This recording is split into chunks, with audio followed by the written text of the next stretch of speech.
A dull grey sky hung over the small town of Riverbend, the kind of day when everything felt heavier than it should.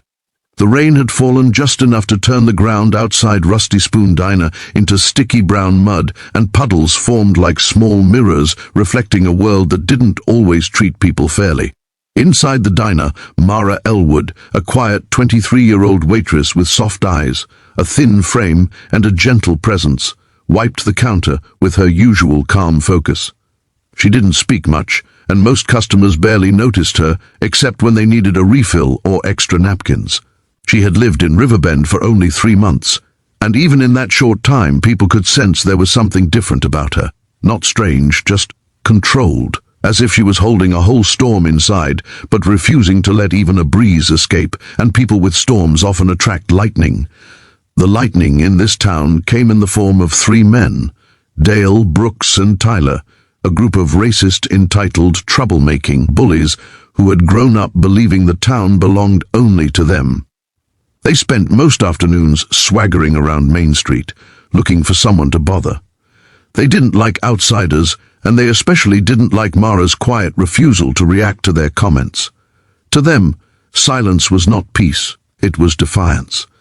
Mara was refilling the napkin holder when the diner door flew open with a smack. The bell above it jingled sharply like it knew trouble walked in. Dale, the biggest and loudest of the trio, stomped his boots to shake off mud. Brooks followed, chewing gum loudly like he was chewing his own arrogance, and Tyler, the youngest but meanest, tossed his hat onto a random table as if the place belonged to him. The other customers stiffened. This wasn't new. Everyone knew that when these 3 walked in, peace left the building. "Hey, waitress," Dale barked, slamming his hand on the counter. "You hear me, or do I need to speak louder?" Mara gently placed the napkin holder aside and turned toward him. Her voice was soft but steady. "I hear you. What can I get for you today?" Dale smirked. "How about a smile? Or is that too much effort?"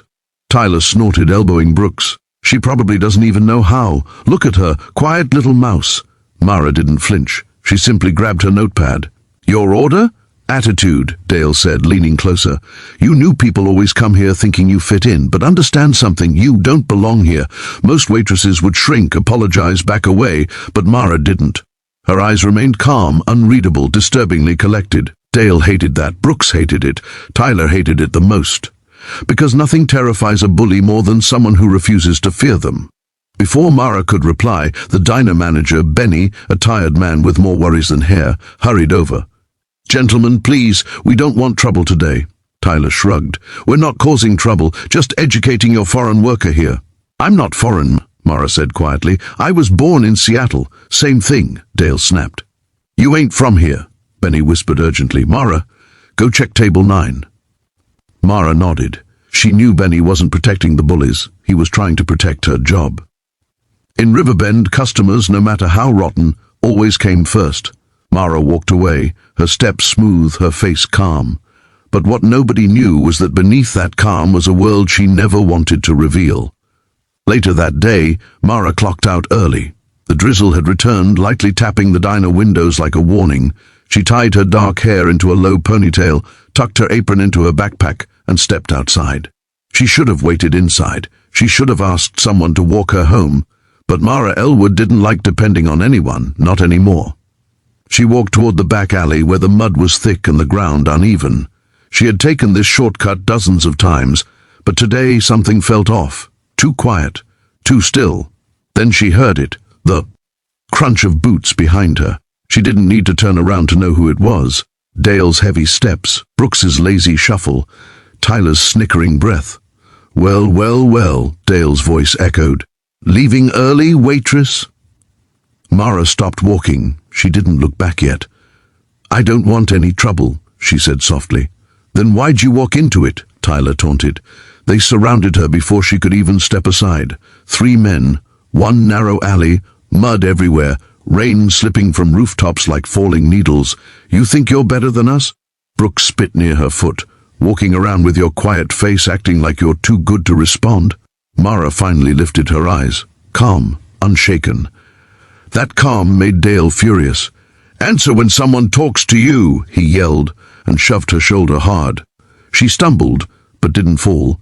She simply regained balance, brushed mud from her sleeve, and looked at him with that same unreadable calm.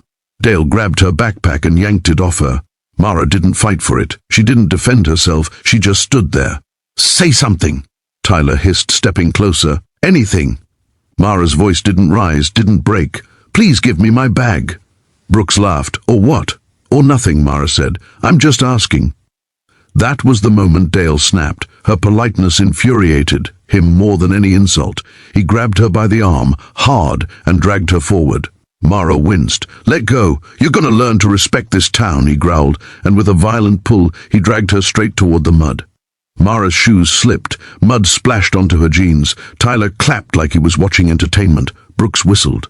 Dale didn't stop. He dragged her deeper, pulling her until she was on her knees. Thick brown mud stained her clothes, her hands, her face. Her hair fell loose, sticking to her cheek. The rain intensified, turning everything into a mess of cold, wet humiliation.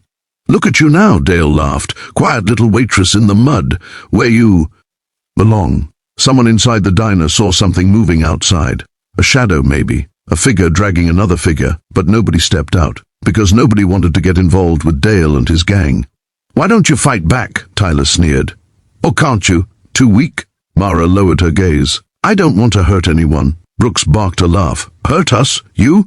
Don't make me—" He didn't finish that sentence, because in that moment Mara raised her head, and for the first time since they'd known her, something changed in her eyes. It wasn't anger. It wasn't fear.